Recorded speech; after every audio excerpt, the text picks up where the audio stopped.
Guys JEE mains 2023 का ये question अच्छा सवाल था और इसमें दो कॉन्सेप्ट्स यूज कर रहा था ये लेमनीज रूल और दूसरा डिफरेंशियल इक्वेशन। दोनों कॉन्सेप्ट्स का अच्छा यूज है। देखिए ये बोल रहा है कि let F be the differential function defined 0 से π/2 में सच दैट एफ एक्स ठीक है पॉजिटिव है and F X plus 0 to x F T under root of 1 minus log of F T squared value ठीक है तो इक्वल्स टू ई गिवन है। तो जब आप इस तरह की चीज देखते हो कि जो लिमिट्स हैं वो अदर वेरिएबल में हो और अंदर फंक्शन अदर वेरिएबल में हो तो लेमनीज रूल बनता ही बनता है ठीक है ना।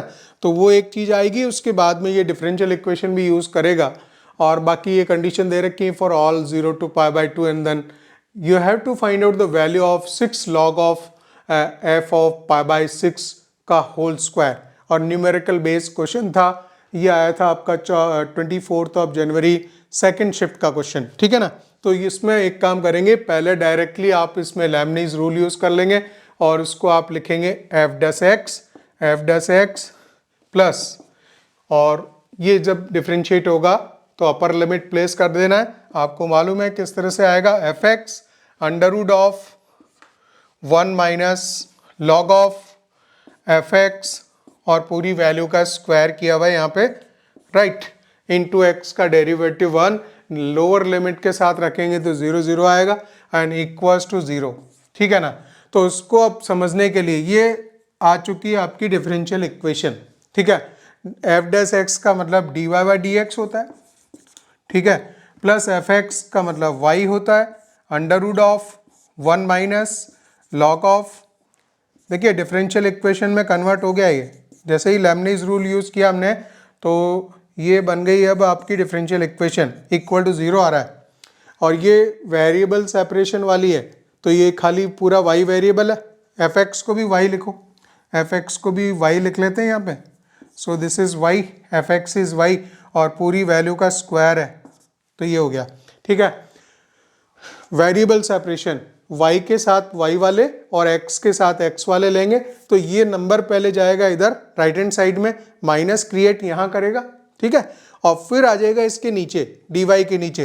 तो देखिए ये मैं डायरेक्ट कर देता हूँ, dy के नीचे आ गया आपका y under root of 1 minus log y का स्क्वायर, ये तो इसके नीचे आ गया।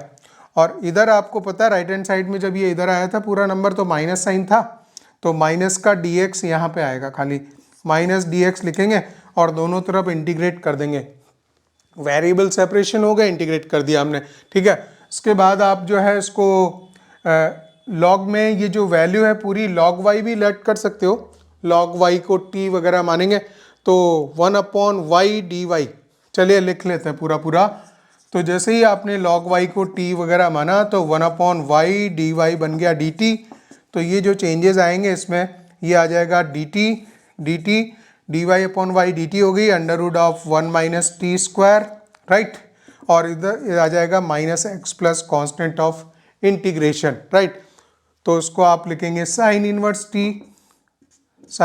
T equals to minus X plus C, value वगैरह रखो यहाँ पे, साइन इनवर्स ऑफ टी की वैल्यू हमने लिखी लॉग y ठीक है equals to minus X plus सी।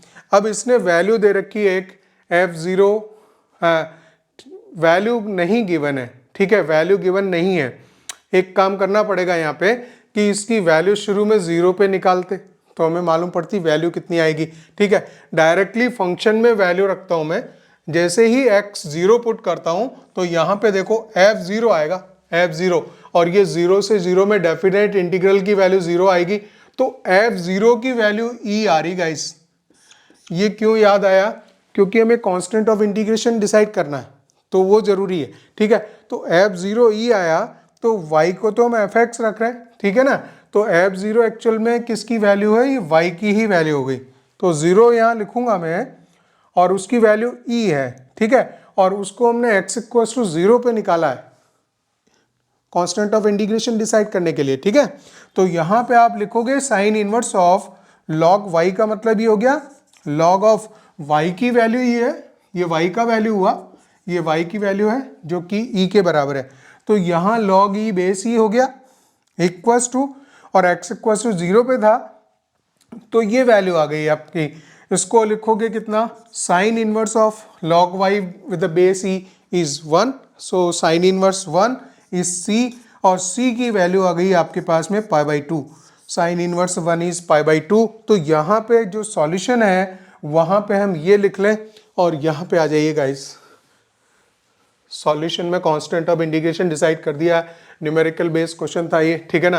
तो अल्टीमेटली जो फाइनली हम इसको इस तरह से लिख पाएंगे, यहाँ पे साइन इनवर्स लिखोगे आप, sign inverse of log of y लिख देता हूँ, या fx लिख देंगे, fx लिख देते हैं y की जगह, equals to minus X plus this is c, और c की वैल्यू आ गई हमारे पास में π/2, तो π/2 ये लिखा। अब एक काम करेंगे, इसको चाहिए 6 log ऑफ f ऑफ π/6 पे, यहाँ पे π/6 आएगा और उस वैल्यू को साथ में उसको मल्टीप्लाई करना 6 से, और इसमें साइन इनवर्स नहीं चाहिए, तो ये तो बहुत इजी काम है। इसको आप ले लोगे इधर, log ऑफ fx दे रखा है इसने, और ये π/2 माइनस एक्स ही है, तो साइन का आ जाएगा π/2 माइनस एक्स, तो ये तो कन्वर्ट भी हो गया log ऑफ, तो ये कन्वर्ट हो जाता है आपका किस में, साइन एक्स कन्वर्ट हो गया कॉस में, और फिर तो वैल्यू वगैरह रखना आसान काम है, तो ये इजी हो जाएगा, ठीक है। तो देखिए ये हो गया आपका log of fx equals to sine X हो गया कन्वर्ट कॉस एक्स में, और वैल्यू निकलवाई थी π/6 पे, ठीक है। तो इसको आप लिखोगे log of f of π/6 equals to cos π/6, cos 30 is √3/2, ये हो गया √3/2। लेकिन यहाँ पे अभी 6 और अटैच कर रहा है, तो 6 अटैच कर देते हैं, दोनों तरफ 6 से मल्टीप्लाई कर देते हैं, 6 log भी हो गया साहब, ठीक है। और उसको उसकी स्क्वायर वैल्यू चाहिए यहाँ पे, तो दोनों तरफ स्क्वायर भी कर देते हैं, यहाँ पे भी स्क्वायर कर देते हैं, इस वैल्यू को निकाल लेते हैं कितना हो गया। तो ये वैल्यू 3 टाइम्स आएगी, 3√3 का स्क्वायर, तो यहाँ पे आएगा 9 × 3, और ये वैल्यू हो जाएगी 27। तो देखिए गाइस, आंसर इसमें था 27। इम्पॉर्टेंट किस लिए, क्योंकि ये दो कॉन्सेप्ट को, लेमनीज रूल को और उसके बाद डिफरेंशियल इक्वेशन को, दो कॉन्सेप्ट अगर यूज़ करता है तो अच्छा क्वेश्चन बन जाता है।